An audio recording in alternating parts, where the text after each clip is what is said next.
What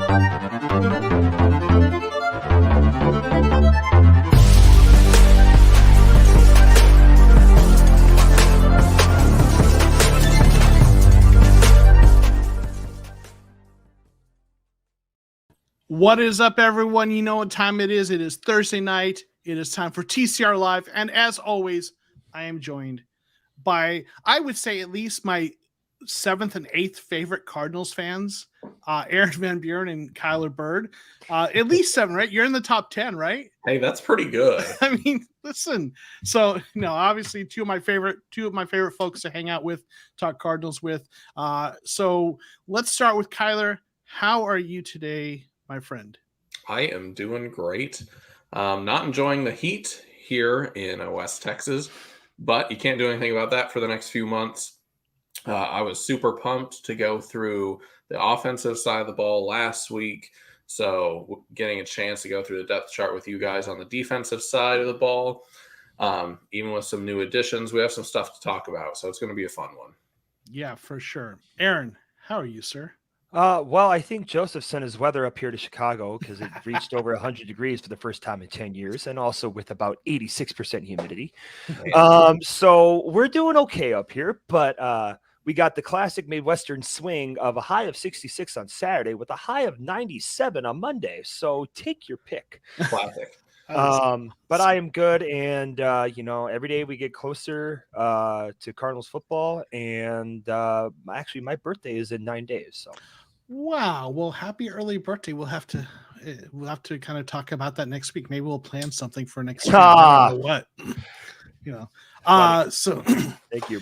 Yes. Well, happy early birthday, and we'll remind you again next week. So as Kyler mentioned, we're going to this week, we're going to get into the defensive side of the ball, kind of do our way too early projections about who we think is going to make the team and maybe the depth chart. And obviously with that, there are a couple signings today that, whether they make the team or not is still to be determined. But Josh Jackson, a cornerback, former 2nd round pick, was signed after a tryout in minicamp, and Ben Neiman, a linebacker, was also signed. Seems like a special teams ace kind of a guy.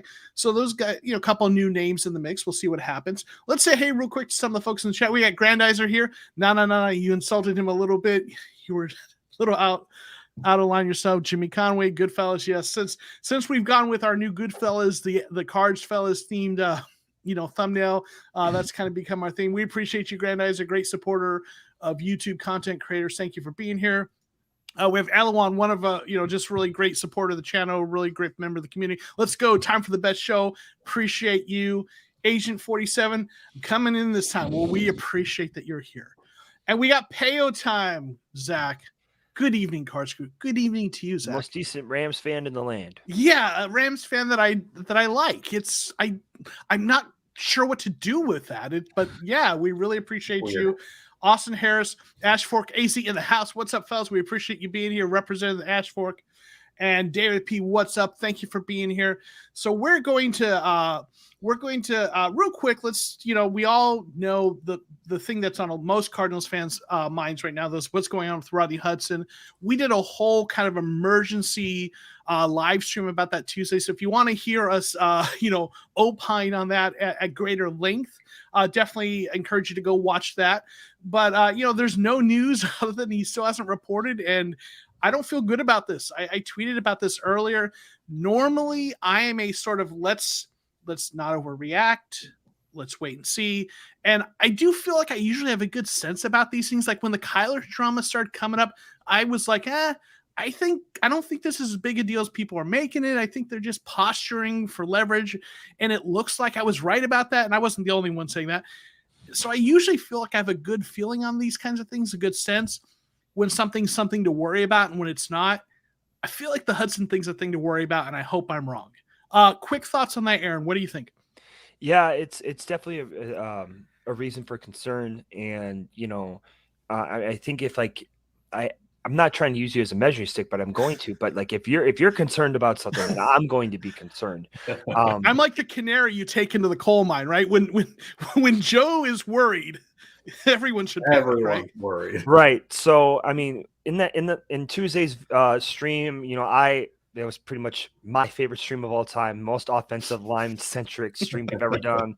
I talked a lot about technique and stuff like that. So if you want to go see that, obviously do it. But like we saw how much the Cardinals' performance dropped off with not having, the quarterback of the offensive line and Rodney Hudson there. So, if they have to go into the season, let's just hope Justin Pugh has as much preparation as possible or they sign a free agent. Yeah. Kyler, what are your current thinking? What's your current thoughts on the Hudson deal? It just doesn't feel good. Like I said a couple days ago, a lot of those Malcolm Butler retirement vibes. Yes. It doesn't feel like a wanting out to go to another team type of thing. It just feels like he's reached the end of his career, maybe. So it doesn't feel good after trading for him last season and not even getting a full season taste of what it is to have a guy like Rodney Hudson on your offensive line. He missed a few games to injury last year, and we really, really saw how important he was to that offensive line in the games that he missed. But to have that feeling that he might not be here, I suppose the silver lining is that it's happening now. And like Aarron said, Justin Pugh gets as many reps at center as he can possibly get before the season starts, because that does seem like probably the most likely scenario going into the season is that Justin Pugh moves over to center. So I hope that we are all very, very wrong and it gets worked out. But the fact that he missed mandatory minicamp, which is close to $100,000 fine if the Cardinals chose to enforce that, that's a serious chunk of money, even for the type of money that these players make. So to be unexcused, I think that lends some credence to the fact that it's probably pretty serious. Yeah. So, we're not going to spend a lot of time on this, but we're all concerned about it still, and it does seem like, they're going to have to bring someone in, whether it's someone like, Billy Price or Treader, which I think Treader could be a good option. Or if Pugh is going to play center, then maybe they bring in a guard, so we'll see. Want to say hey to some of the other folks who've jumped in here. Tony Height, great dude, who's a really great supporter of the channel, really active on Twitter. Because of work and school, he's usually not able to join us, so he's able to join us. So excited to finally get to watch you guys live. Looking forward to your thoughts on Edge, Williams, Collins, cornerback depth. Thank you guys. Well, we appreciate you, Tony. Really just a great dude, great supporter of the channel, great member of the Cardinals community. We got Tanner Seymour in the house. Good evening, gentlemen. Let's chat. We appreciate you being here. Christopher Artis, we need to get center now. Yeah, I mean, like we said, yeah, they got it for sure. Hopefully they bring someone in. Paul G, appreciate you being here, Paul. Let's see. Apparently I missed a joke. No, look at Grandizer's comment. Okay. Let's see. Hey guys, have to start from the beginning. Got a phone call. Latest one. Oh no, the latest one. Okay, it's better than that. Okay. All right. Happy birthday, Aarron Van Buren. That means next show, we got the Cardinals Rule Man Show. Beer jokes and women's. I don't think all of that will be there. Maybe beer. I could do a beer we joke. Could maybe swing that. I'm married and I like staying married. So I'm yes, probably going to say no on the rest of it. But thank you, Grandizer. So, let's see. We got a couple other folks that popped in here. I think everyone else actually have said hey to everyone at least once. So, yeah, appreciate you all being here. So, yeah. Oh, yeah. I saw that. Yep. So, yeah, everyone. That was me. That was. That's man. brutal, Paul. Mean but true, right? But while you're at it, let's get 3 more likes to 10, and let's get it even over 10 likes. Then we can shoot for 20. What a right? segue! Yes, but yeah, I agree with Paul. Keep Pugh at guard, get a center. Yeah. So, like I said, we talked about this a lot. We're not going to spend too much time on that, but yeah, they center is a concern right now. But what we're going to get into is what we had in line, which was we're going to talk about the defensive depth chart, the players we think are going to make the team, how we think the depth chart's going to kind of line up. So we're going to get into that now, starting with the defensive line, defensive interior. so these are the players based on, last time I checked that are currently like the defensive interior players on the Cardinals roster. So what are you thinking? Let's start with you, Kyler, in terms of players you think are going to be on the roster. How do you think this is going to shape up? Well, okay, starting at end, it's pretty clear who the starting lineup is. You've got Zach Allen on one side and J.J. Watt on the other. Mm-hmm. That's obviously what you're going to run with. Michael Dogby's actually really good depth at that position, and I'm glad that he's back. And at tackle, that's a pretty weak spot along the line. We've talked about it all offseason. We've talked about it since the season ended, that tackle position, that really important position to stopping the run, is really, really weak. And it doesn't look that much better. The only major addition here is Kingsley Keke that we've added from the Packers and the Texans. But at that position, oh man, I would say he is probably the starter right now, actually, compared to Lucky Fotu and Rashard Lawrence. They've been around for 3 years now. They've had their chance to make their name at that position and to solidify their starting role there, and they just haven't yet. They continue to be a role player, and this last season they continue to be role players behind Corey Peters. So I would imagine that bringing in Kingsley, it is Keke, right? Yes. I'm saying his name right. Mm-hmm. I believe that is just sort of also a sign that the organization doesn't feel either of those are ready to be those starting D tackles, but they will be on the team because they are solid depth, and I actually like them. I still think they have potential, but I do think that Keke starting at tackle, J.J. Watt, and Zach Allen on either side. Yeah, and just for a point of reference, at this position group, the Cardinals have traditionally kept between 6 and 7 players, just as an FYI. So, at least in recent years. Yeah, and I would think that Matt Dickerson, Jonathan Ledbetter, and Manny Jones are the clear candidates to be cut out. Yeah. Aarron, what are your thoughts here? Well, seeing how as the Cardinals run a 3-4, I mean, obviously you're going to have Watt somewhere, but after that, I'm going different here. I think Rashard Lawrence is going to be a starting D tackle, and I think Keke's going to beat out Zach Allen because Keke did a decent job of replacing Zadarius Smith in Green Bay when he was out and injured, and he played as a defensive end. Of course, playing a 4-3 versus a 3-4, where do you fall between a D end in that scheme versus the other? So, I mean, it's kind of like the same thing either way. But I'm as good as Zach Allen has become. I'm still not 100% sold. I'm about maybe 80% of the way there, but I think Keke's got a fighter's chance to come in and, start over him. And plus, I don't think you can play Keke as a D tackle, with his weight and his, just mostly his weight at a D tackle nose position. I mean, you can kind of play him off on like a 2-eye or a slanted 1 or something like that, but I mean, if you want to be a traditional 3-4 and have them be like the Cardinals version of like a Casey Hampton, who's just like, it's always nose, there's nothing else, I don't think he's the guy. So that's my bold prediction. And I know we're not really doing that, but that's who I have starting in my mind.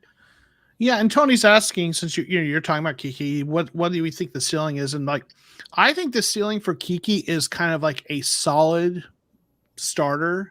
Yeah. At kind of the defensive end, but not spectacular. Yeah.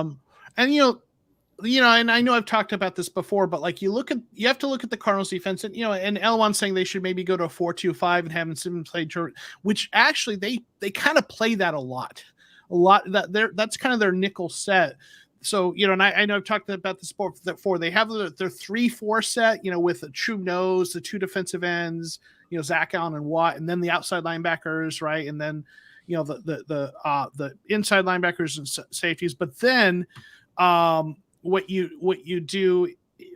see most of the time is when they get into passing downs, they change that up, and then they move some of those defensive ends inside, and they have 2 defensive tackles. They have their outside rushers be like defensive ends, edge rushers, right? And then they have the 2 linebackers and then the 5 defensive backs, right? And I think they although that's not what their defense is called, they play in that a lot. And I wonder if they are trying to do that with, we saw Simmons was doing, the stuff with, in terms of the drills with safeties. And I think part of that was, I think they do want to use them as that chess piece, but, so yeah, go ahead, Aarron. Just real quick. If it, for what it's worth on Kiki, in the 901 snaps he had in Green Bay, he had 6.5 sacks, but he did not start any games in his first year. So take that for what it's worth. And, defensive line is one of those positions where you generally want guys that you can rotate in to keep them fresh. Whereas offensive line, you usually have the same starters the whole time. There's a few other positions like that where you don't do a ton of rotating in. But defensive line is one of those where you tend to want to have those guys to rotate in, and especially when you do the different fronts. So, like when I look at this, if I think the 6 guys that are most likely to make the team are probably the same 6 guys you all think: Lawrence, Kiki, Fotu, Watt, Dogby, and Allen. Right. And if there's a 7th guy, I mean, maybe one of these guys that we're not expecting, Ledbetter or Dickerson, or Jones makes roster. But I think if there's a 7th, it's probably more likely to be someone who's not on the roster yet, right? Someone they go out and sign who's true nose. Because when you look at these guys, like, I feel like the only real nose is Rashard Lawrence. He's the only true nose on this roster, in my opinion, or the only guy who can play a true nose. They can throw guys. Yeah, right. And so I think now Lawrence looked really good when he got back from injury last year, but he hasn't been able to stay healthy. So that's a concern. But if I had to go right now, I'd say, you're when they're doing the with a 3-4 look, Rashard Lawrence is a starting nose, Watt and probably Allen as the starting defensive ends with a heavy rotation of Kiki in there and Dogby getting some looks. And unless Fotu makes a step forward, we're not going to, we might see him at nose some. But I hope Fotu takes a step forward because he's big, he's strong, but man, he's struggled. So he's got to wear some gloves. There you go. Taped finger things is all right. Let's move on. Yeah. Lucky Fotu at his size, if he did develop, it's great. Just that he is by far the biggest person on this line. Just to fill in the middle of that line would be fantastic. But Rashard Lawrence coming out of LSU was really good.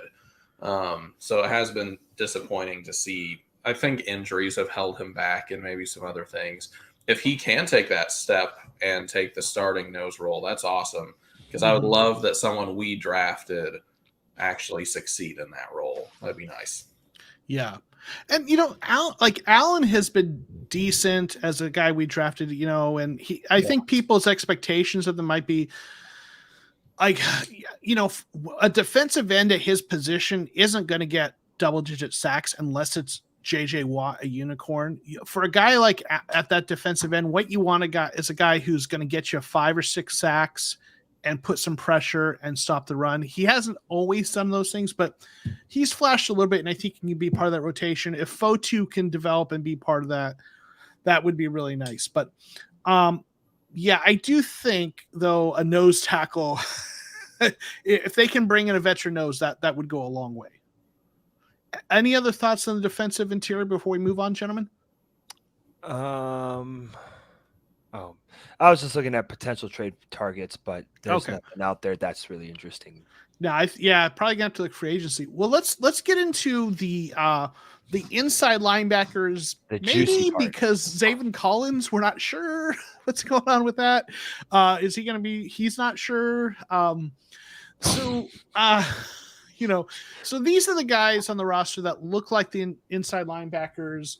And they've kept anywhere from 4 to 6 players at this position in over the years, but that's a little tricky because the linebackers, sometimes there's a little bit of overlap between outside linebackers, inside linebackers. Like, for example, Jesse Luketa is a guy who might play both. But we're going to divide it this way. So anywhere from 4 to 6 guys here. I'm going to probably lean towards 5. So, Aarron, why don't you get us started with how you see this shaping up? Well, if Collins and Simmons don't start together, there's going to be riots in Cardinals land. So it's probably going to be Collins, Simmons, Vigil with a hint of Joe Walker in there potentially. Just because Walker knows the system more than Vigil. But Simmons is going to be, kind of like, I use this term very loosely, but your Tampa 2 linebacker who can drop back into pass coverage, but he's still got enough speed to close in on bubbles on the outside. Collins is going to have to take the next step and be, that thumper in the middle, be the guy that our favorite linebacker coach in the world, Bill Davis, talked to us about on Film Room when he was drafted. So I'm going for your top 2 strings, your starters, Simmons, Collins, Vigil. Well, it's a 3-4, so I guess Walker is in there. So you have 4 linebackers. And then I see them keeping Vallejo. He kind of had some good plays because I think he got in some games. He's mostly a special teamer along with Zeke Turner. Zeke Turner had that fake punt pass against the Niners in 2020. So, not like that's the only reason he's sticking around, but I would go with those 6 for sure. Okay. Kyler, what are you thinking? Well, the top 6 straight down all look like solid candidates to still be around.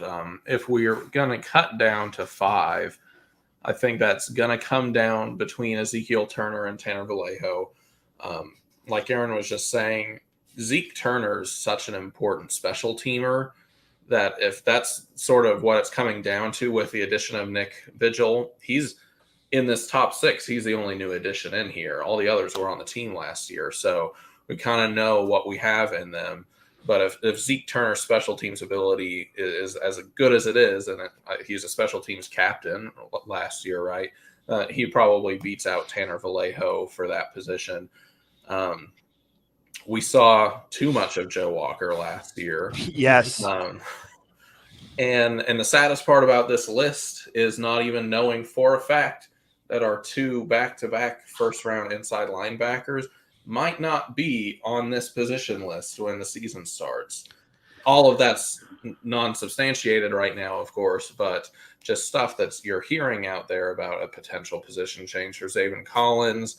The Isaiah Simmons stuff I'm not incredibly worried about because even last year he was doing workouts with the cornerbacks and safeties, and that was in the headlines too, and he still continued to play at inside linebacker. But Zaven Collins potentially moving out to the outside, that seems like a true possibility at this point.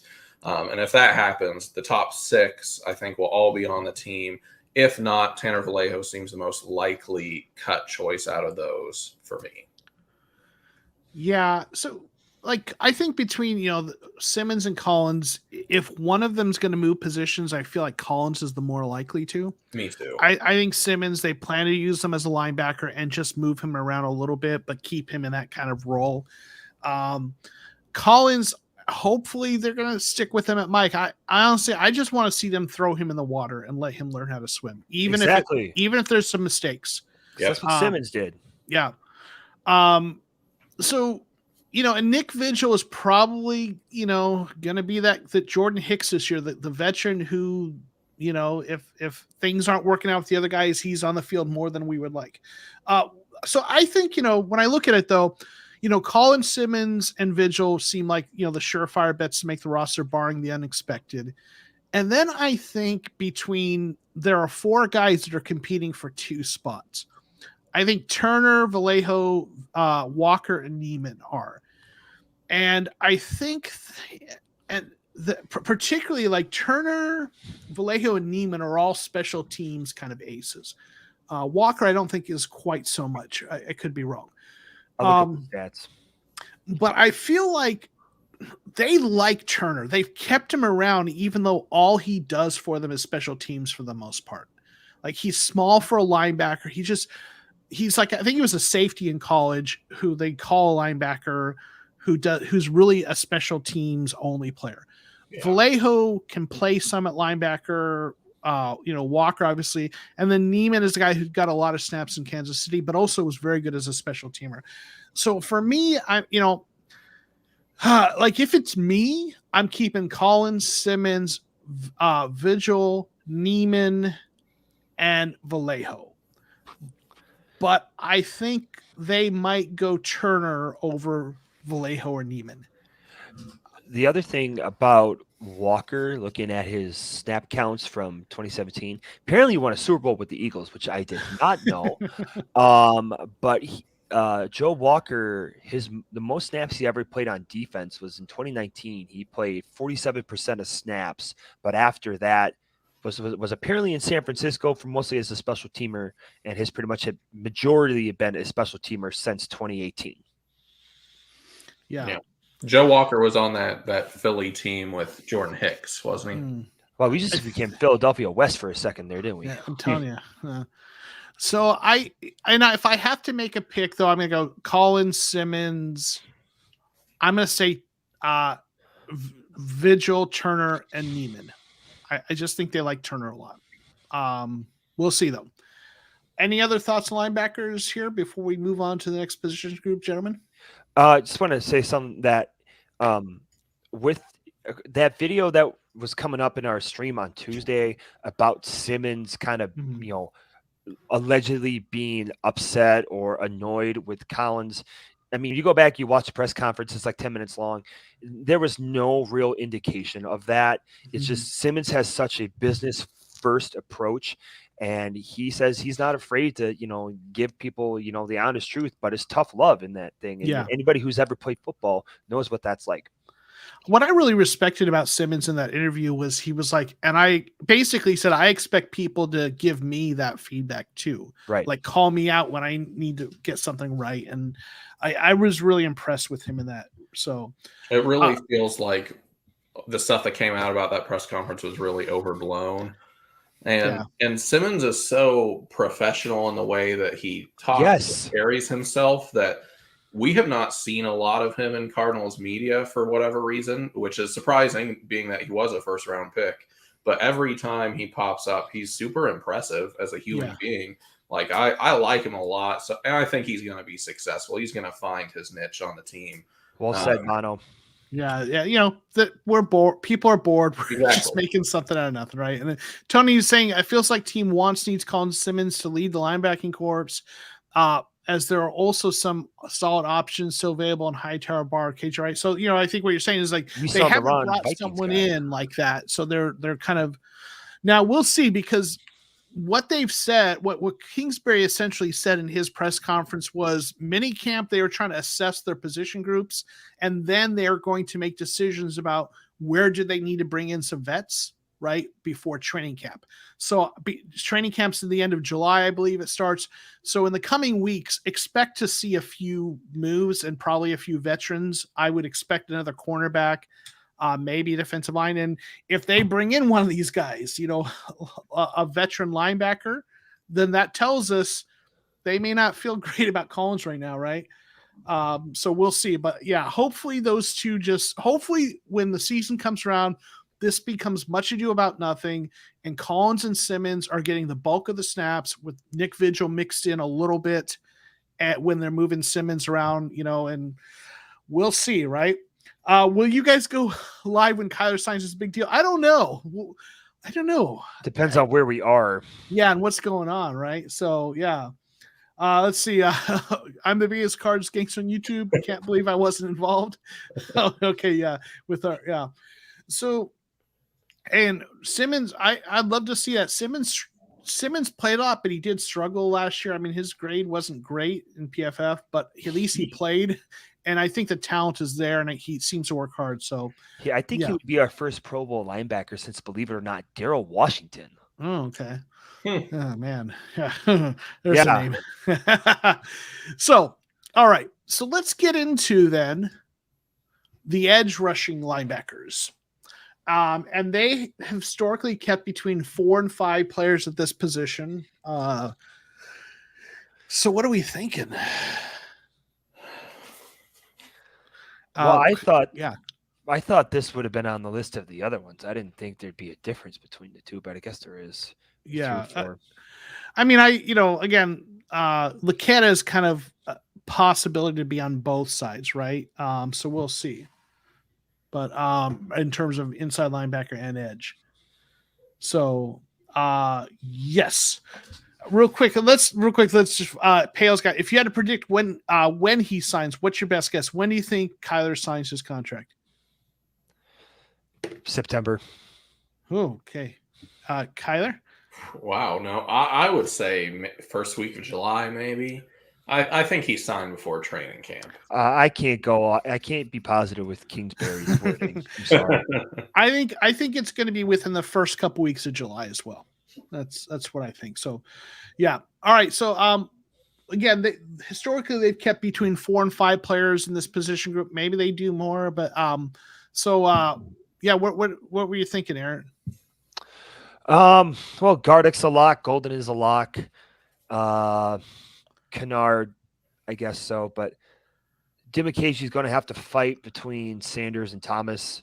I don't think Lakeda's going to make it, but and I don't know anything about Lemonier or Lemonade, however you say that. Lemonier, yeah. But I really like what Marcus Golden does, and also I am also using one of your terms there, Joe. I am a Devin Kennard apologist. Okay. A lot of people do not like Devin Kennard, but Kennard is solid in the run game. He's a good tackler. Yes. That's what we need, because as we saw week 2, Dalvin Cook just waltzed about the place like it was his job, and it was embarrassing, really. And if the Cardinals could have just shut down the run game for a lot of those opponents, then who knows what happens last year.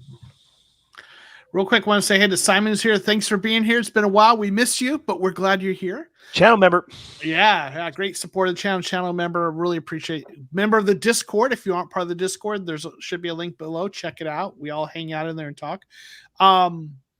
Yeah, so I'm sorry, did I catch, who do you think makes the team? Did you give you list? Did I might have mine? just missed it. Huh? Did I give mine? I don't know. If you did, I might have missed it. Yeah. Well, I'm going Gardeck, Golden, Kennard as my locks, and then I guess my second string, Dimikaji, Sanders, Thomas. Okay. Kyler, what are you thinking? This one's hard to get to 4. Mostly because you have two players that you just drafted this year on this list. Starting with them, Myjai Sanders and Cameron Thomas. You just spent 3rd round picks on them. I'm pretty positive they're going to both be on the team. And Marcus Golden, of course, is a lock. He's by far the best proven pass rusher on this list. I think Devon Kennard's a lock as well. He is a great tackler. He does really well against the run. And just because Chandler Jones was at this position for the Cardinals for so long, we've sort of been conditioned to think of this position as purely a pass rushing position in our defense. And that's not always the case. Devon Kennard's not the most talented pass rusher. He doesn't have a lot of the moves that even I think Cameron Thomas and Myjai Sanders have with the speed and stuff. But Kennard did okay in Detroit. Didn't he have like 8.5 sacks in back-to-back years in Detroit? He had 2 7-sack seasons back-to-back, I think. That's what it was. Which is really solid. And if he does that here and Marcus Golden steps up a little bit more and one of the rookies is productive, I think that's really good. Golden needs to work on wrapping people up in the backfield. Yeah. But see, we're already at 4 spots with Golden, Kennard, Sanders, and Thomas. We just drafted Dimikaji last year. It would be kind of crazy to give up on him so soon, but Dennis Gardeck, he has all the special team ability. He has played in real games and been productive as well. How much of that is going to carry on into a full NFL season, a full NFL career, I don't know. But I think that 5 spots feels likely here because of how unproven these 2 rookies are, Sanders and Thomas.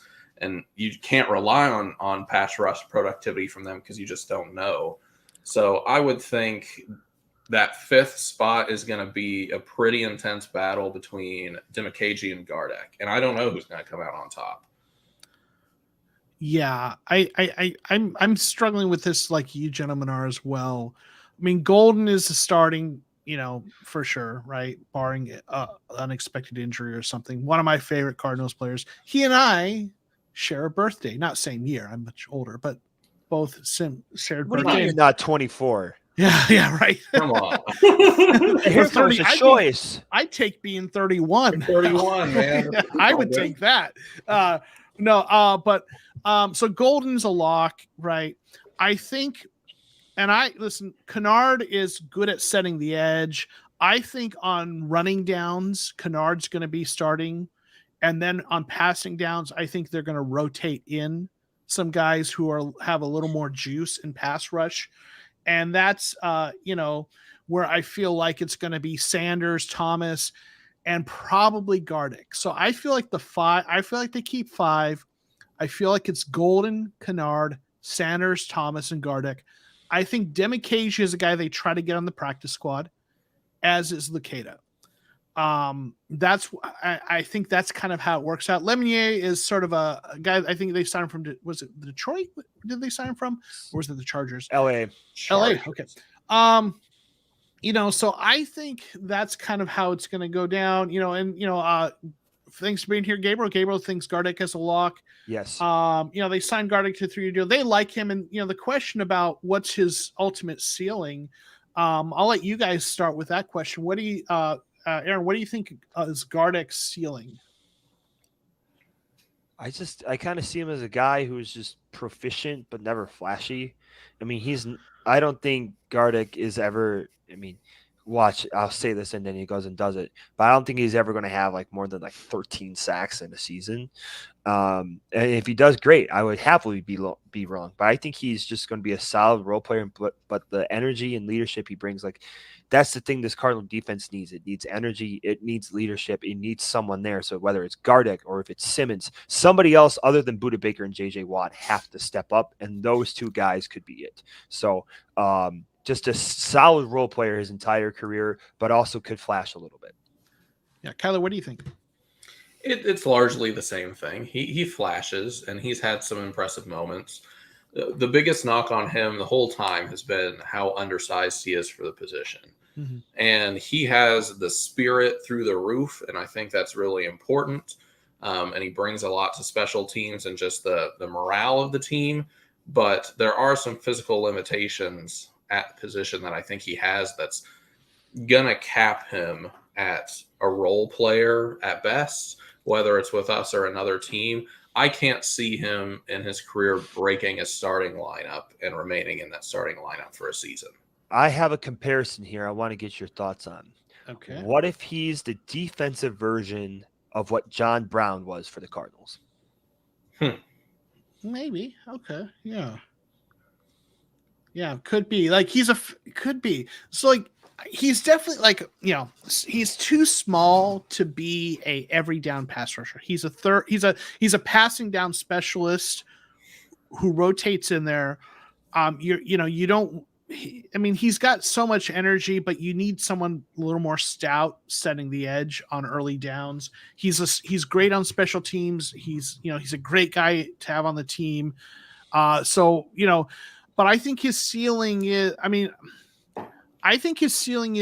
situational pass rusher who I hate to say this because I love Gardeck.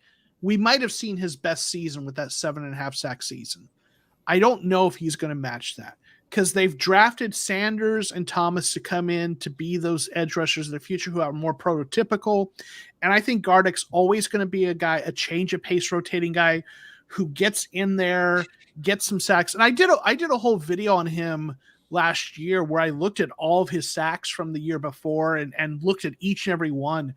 And he wasn't like, I went into doing that video expecting that he would just be it'd be a bunch of stunts, but just schemed up. And there were some stunts, but there were a lot of sacks where he beat guys with leverage, speed.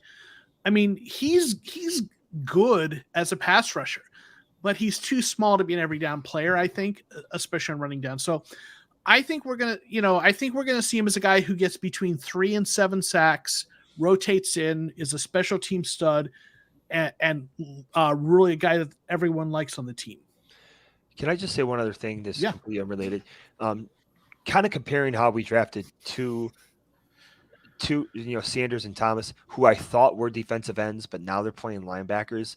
Anyways, but basically it's two guys at the same position. The Cardinals did that with Tay Gowan and Marco Wilson last year. And of course, Gowan got traded over to Philly for Ertz. So if you had the opportunity to trade for a playmaker or anybody, even if it's picks between Sanders and Thomas, I know we haven't really seen any of them, but based off of the college film, which would you trade to get compensation?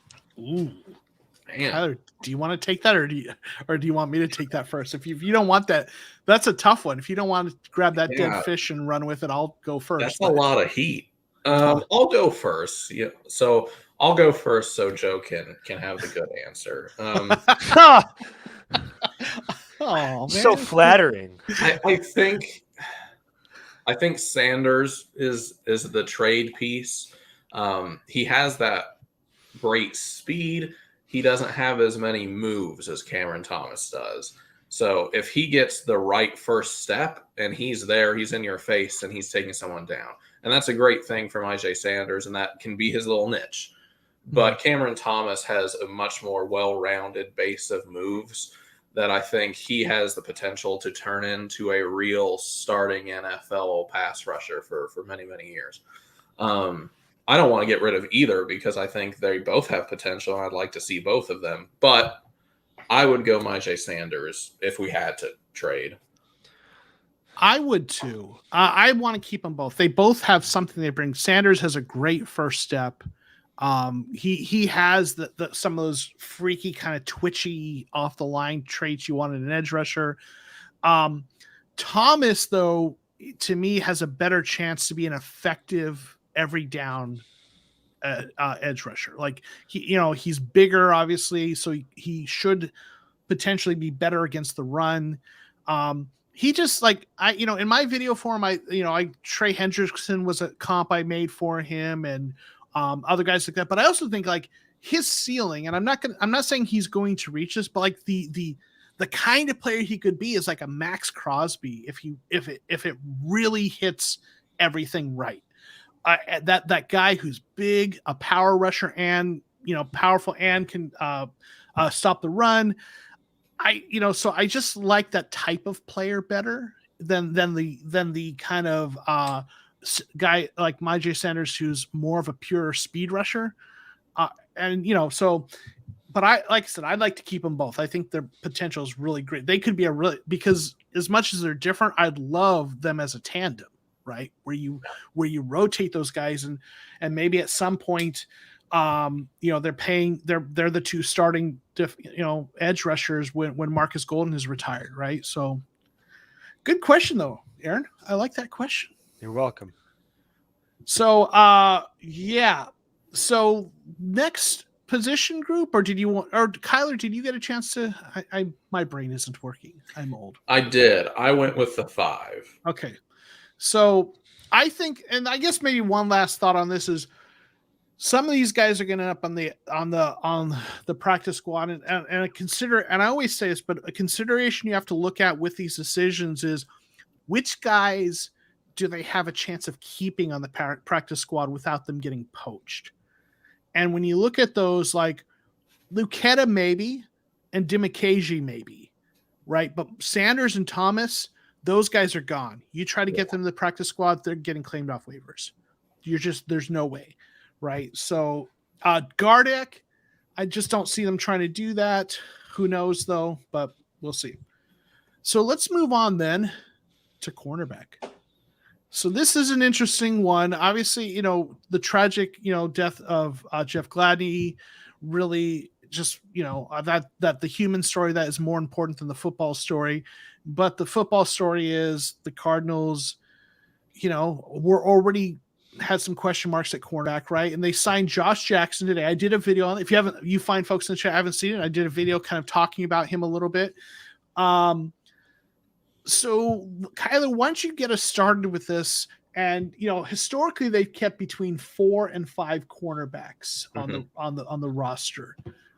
So, what is your? And I think last year they kept 5 going into the regular season, if I'm not mistaken.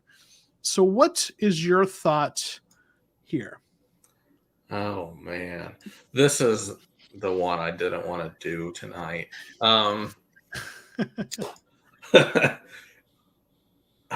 So there's no skirting around it. This is a rough room. It's not great. It is probably, I think, uncontroversially a bottom 10 cornerback room as it stands right now. And maybe they prove us wrong.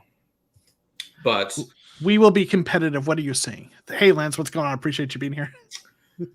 Starting at the top, Byron Murphy Jr. He's definitely a lock. As is Marco Wilson. He had a lot of playing time last year. I think he still has a lot of promise, actually. I think he got targeted a lot last year and got taken advantage of as a rookie. I think he still has a lot of that room to grow. But Marco Wilson's a lock. Treatment. What do you say, Aaron? The Byron Murphy treatment. Yeah. Getting really, really taken advantage of. Both of those are locks. I think the third lock for me, Antonio Hamilton. He's been around the team. He is not stellar, but he is a very, very solid role guy. And he has come in when other guys have been injured and played at a capable backup level. I think he's definitely a lock. Josh Jackson, that just signed today. He spent his first 3 years in Green Bay, last year in Kansas City. Like we mentioned at the very, very beginning, he is a former second-round pick who was stellar his senior year of college, like really good, one of the best college cornerback PFF ratings ever. Had an amazing 2017 season. He hasn't been around too much in the league, making a huge impact, but I think he's going to be there. I think he was definitely signed for a reason. And that fifth spot, that one for me is a battle between Jace Whitaker, who's been around and has had playing time with us, and Breon Borders. Breon Borders was here last year as well, wasn't he? Yep. Yeah, they picked him up in the part of the season. So they both have some experience in the defense. I think that's a tough battle between the two of them for that fifth spot. Christian Matthew, I know that we drafted in the 7th round out of Valdosta State. He seems like a practice squad guy to me. Yeah, I think you're probably right there. Aaron, what do you think? I'm going my starting or the position group I carry: Murphy, Wilson. I'm going to go Josh Jackson, Antonio Hamilton, and Breon Borders. Okay. I don't think with the lack of depth that they have, I don't think they can really afford to not have depth on there. And I hope I said Hamilton on there. But I guess if there had to be a 6th player, put him in there. I want to make sure he's in there. They needed the experience because with the Cardinals offense, hopefully scoring a lot of points, you're going to be seeing the receivers a lot. So you're going to have to be smarter even when you're more fatigued, and those guys will have more experience. So that way that is as limited as possible. I have a question for you, gentlemen. So that's straight for Darius Slay. Yeah, I have 2 questions for you. The first one I think you will get. The second one you might struggle with, but I could be wrong. Who was the Cardinals' highest graded cornerback per PFF last year? Alfred. Right. Who was their second highest? Antonio Hamilton. You got it. Hamilton had a grade of 65.4. He was their second best graded cornerback. So he's a solid slot corner for them. He's a solid player. So really, I want to get a couple comments in here. There's a lot of great questions and comments. So is there a cost-effective free agent cornerback that could come in, solidify his junk group? Hargraves, Hayden at this age, costs Rhodes. And I think Hargraves. I'm sorry? No to Hargreaves. No Hargreaves. I think Hayden and Alford are a couple of names, and Rhodes has been up and down in his career, but he's been better recently. For me, I'd love to go like Hayden or Alford. We're waiting for them to re-sign Alford. I mean, that's been the speculation. They've had conversations, so we'll see. Yeah, another person to keep an eye on. It may be a surprise cut, but my brother, who's a Dolphins fan, of course, take that with salt, said Byron Jones might be a surprise cut. So I'd be surprised. They'd probably be able to trade him. I mean, he's a solid player. That'd be an interesting cap cut. I think they'd trade him though, which go for it, right? Right. So, yeah. So so for me, okay, definitely, you've got Byron Murphy, Marco Wilson making the roster, right? For sure, to me. And Antonio Hamilton makes the roster. I think there's the tough part is like, if I had to guess, I think like our starting cornerbacks are Byron Murphy, Marco Wilson, and someone who's not on the roster yet, right? Robert Alford or someone like that. So I feel like for me, I'm going to say it's Wilson, Murphy, free agent X is my third cornerback, Hamilton. And then it's a competition between, for one spot with like, Borders, Jackson, and maybe someone like Whitaker. But I think if I had to guess at this point, I'd say Josh Jackson gets that last spot. So those are my five. Veteran X, unsigned as of yet, Marco Wilson, Byron Murphy, Josh Jackson, Antonio Hamilton. I think that's the cornerback group with Matthew as a practice squad guy. And Borders probably on the practice squad too. And I think the clearest option here is to find a way to re-sign Robert Alford. Yeah. And I think just by doing that, you go from a bottom 10 cornerback group to 16th. Like middle third. Yeah. Yeah. And I think that's fine. Robert Alford brings something that in my brain, and I think both of your brains, gels this group together that looks really sketchy right now at what we're seeing, with Antonio Hamilton being the most experienced player in this group. Yeah, I mean, obviously with Alford, it's the injury. That's the concern. But he played 14 weeks, right? And Jacqueline, Alford's a safety net. Absolutely, right? I want to say, hey, a couple other folks real quick. Robert, appreciate you being here. We got DBA Luke. We talked about Zach Allen earlier, rotational guy. Alford is intelligent. Like,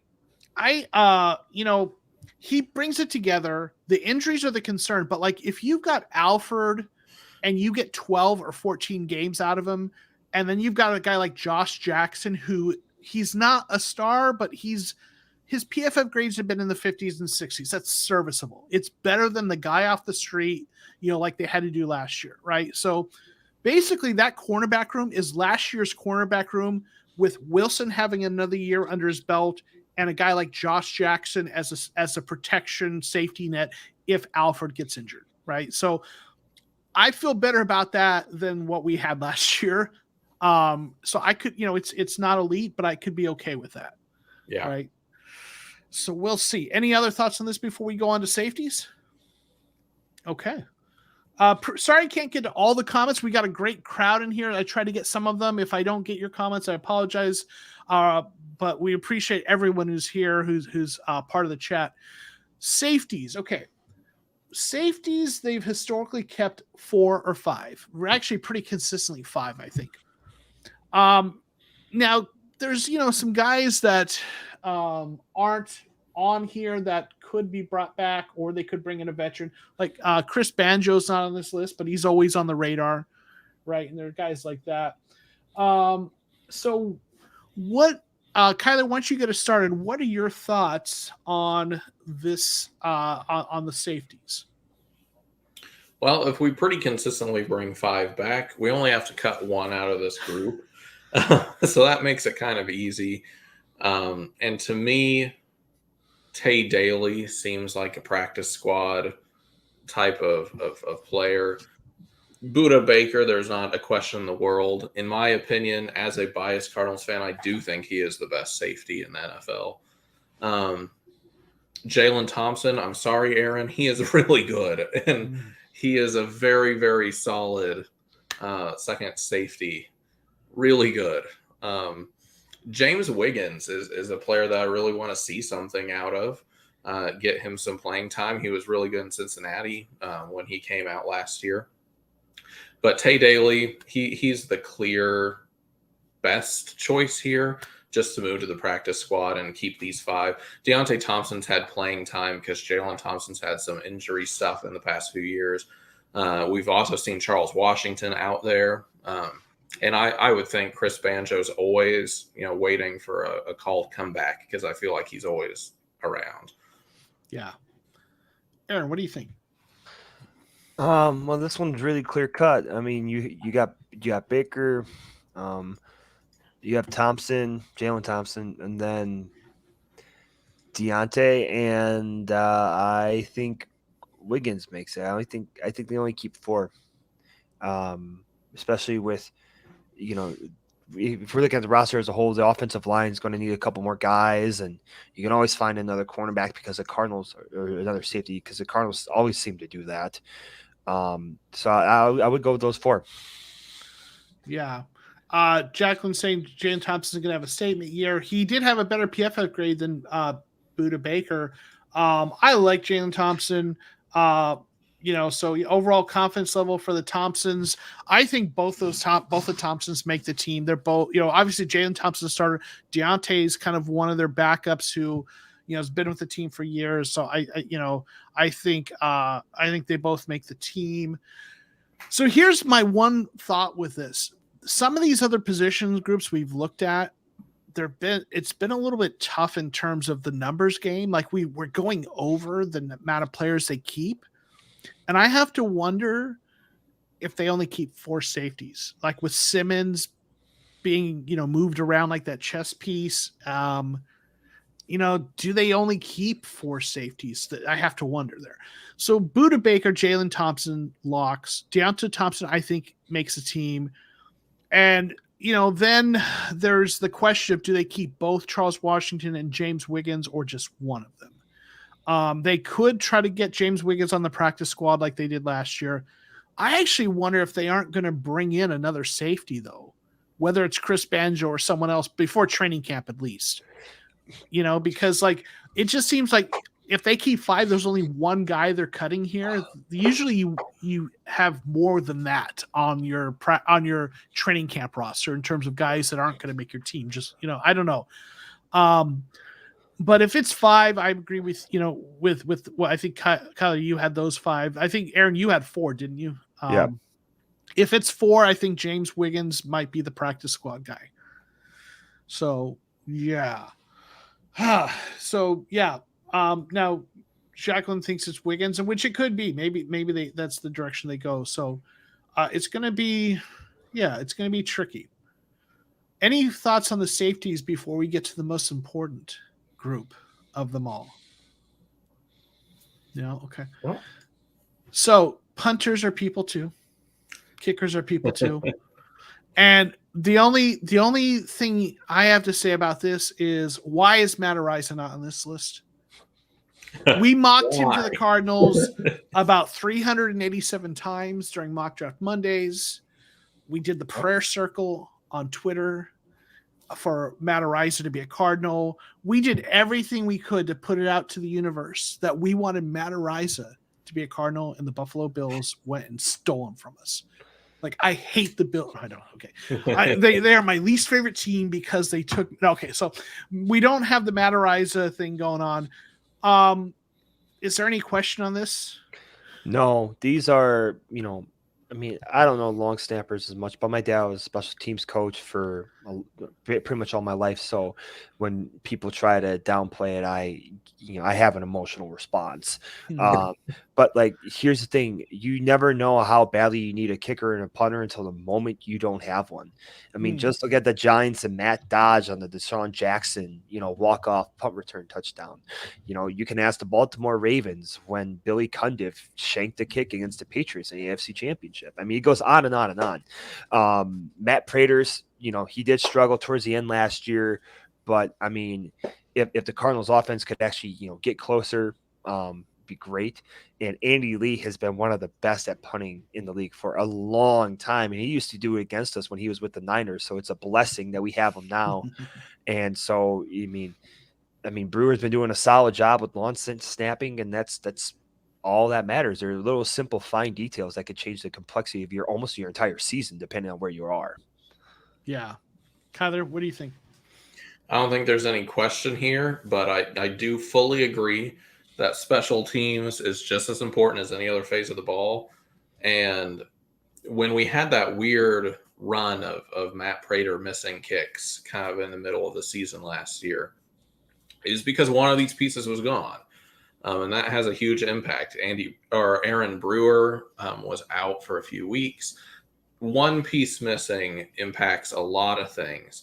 And it ends up with Matt Prater getting the blame for missing a kick. That is because part of this system broke down. So, I mean, I think all of them are going to make it because Andy Lee is getting older. Having that backup punter makes a lot of sense. And I have heard things out of the camps that Nolan Cooney has been, punting the ball really far, which is a great part of his job. So I think this is exactly what we're going to take in, and Andy Lee's probably going to continue to being one of the better punters in the league, even at his age.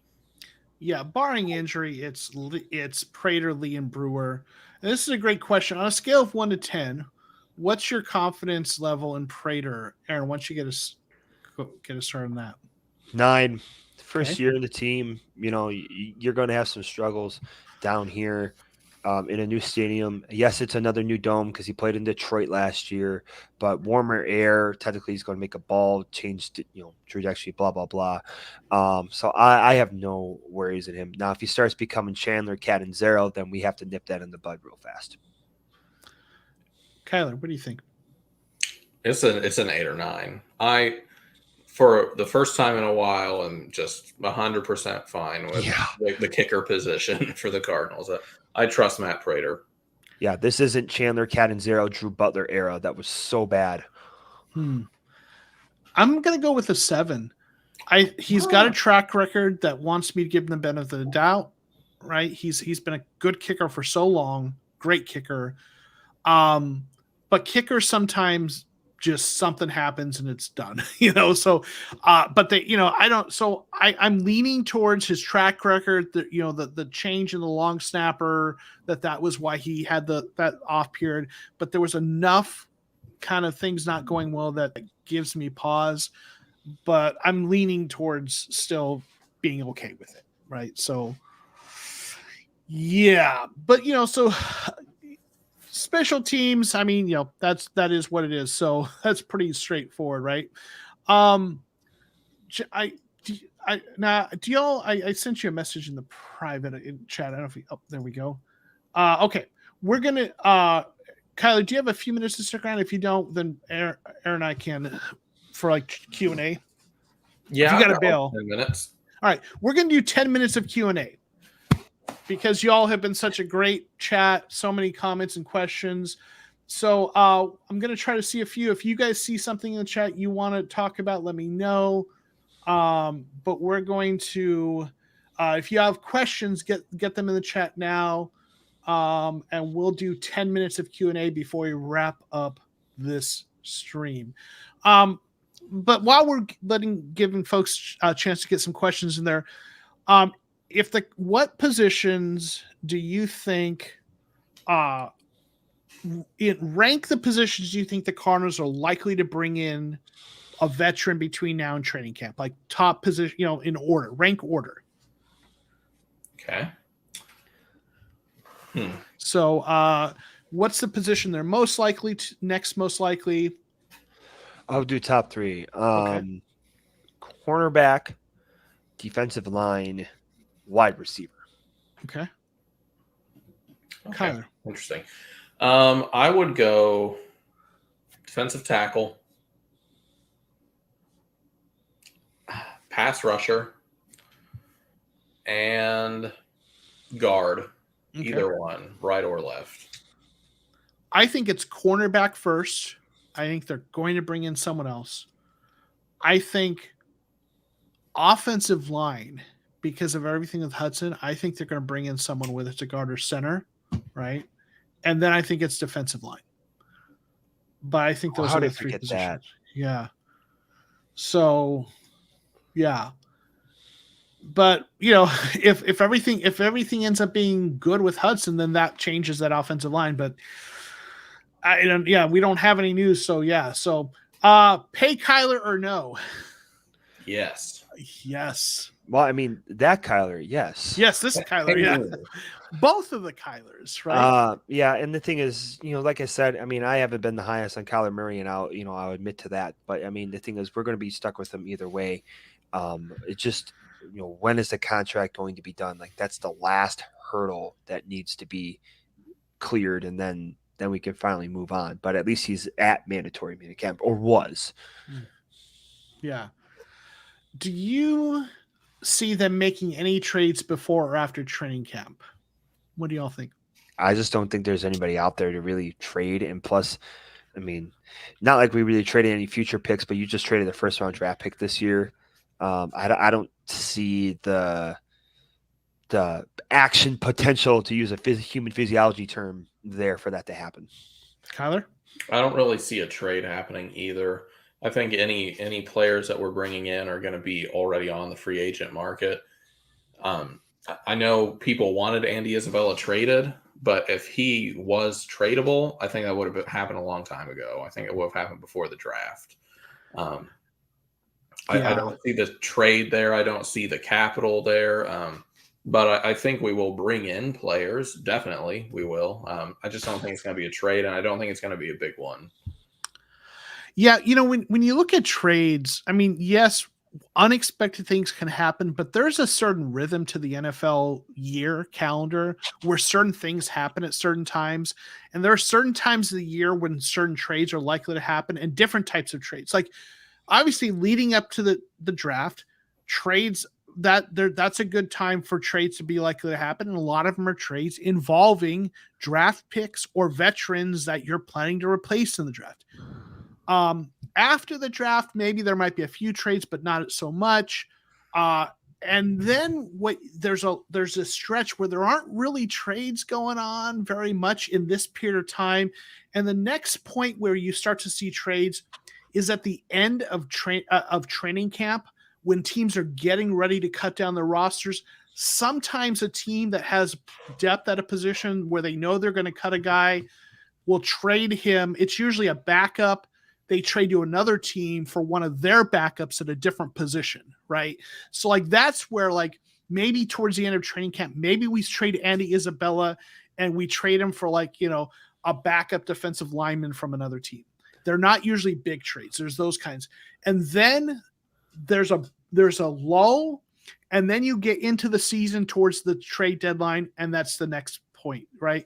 So just, this isn't, between now and the start of training camp is not the point. Now, towards the end of training camp, we might see a small trade, but it's usually someone you're going to cut anyway.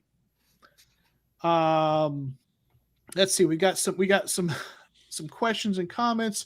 Grandizer keeps waiting for me to do that Red Sea dance, and it's just not going to happen. Sorry. Let's see. How do you guys feel confident about JJ Watt healthy? Can he make at least 13 games? I'll take 10 out of him. Yeah. We've said this before. If you can get double digits out of him, then you're fine. Then we're good. So.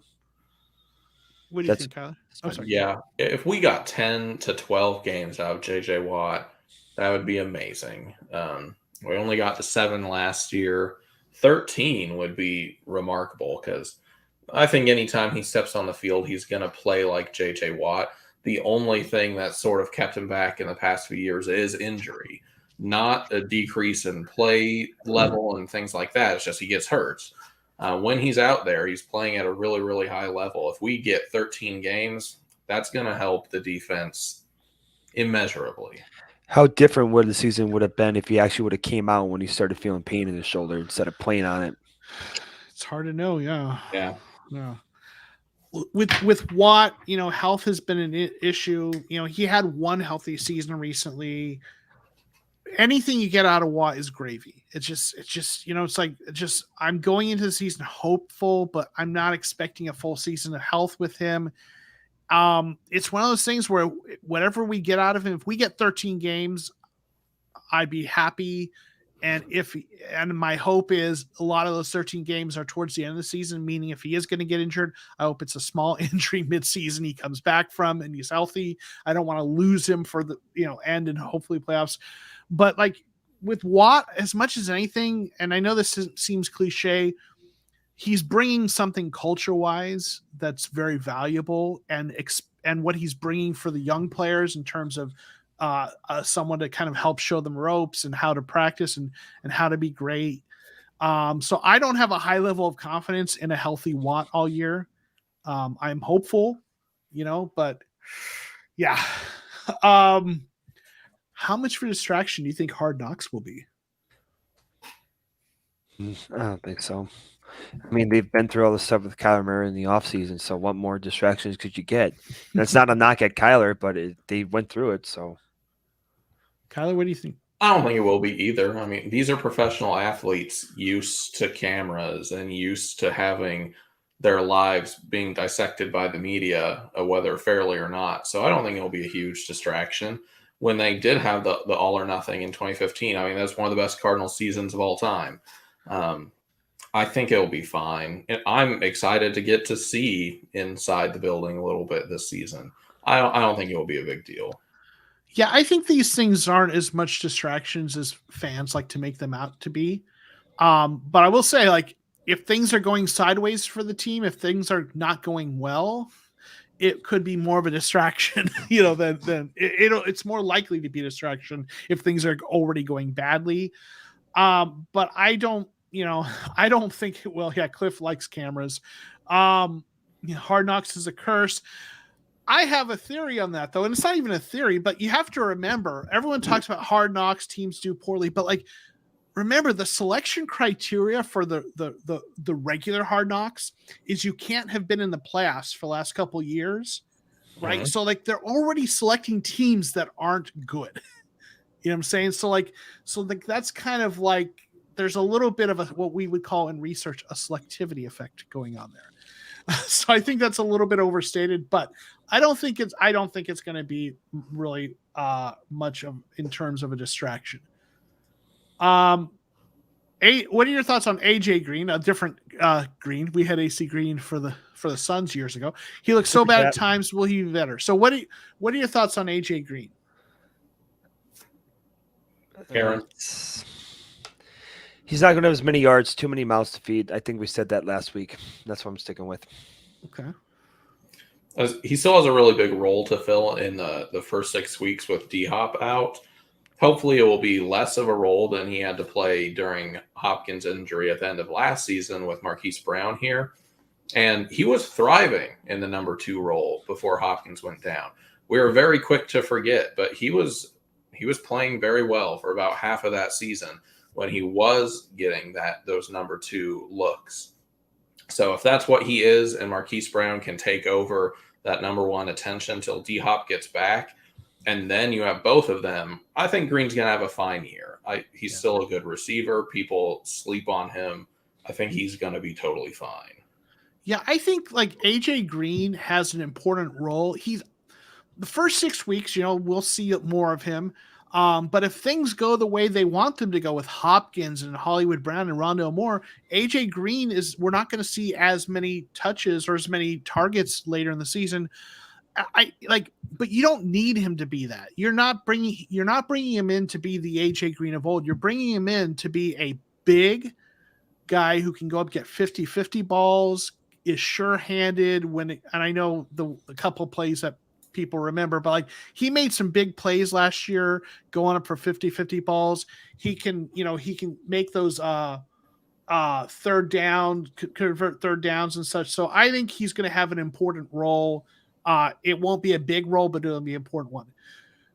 Well, you guys told me you'd had 10 minutes. I want to real quick acknowledge, thank you for the super chat, Juppy. I hope we go DL, but Hudson issue, maybe I'll line. Yeah, I think that if Hudson isn't back, they're signing someone, right? And also for the super chat, of course.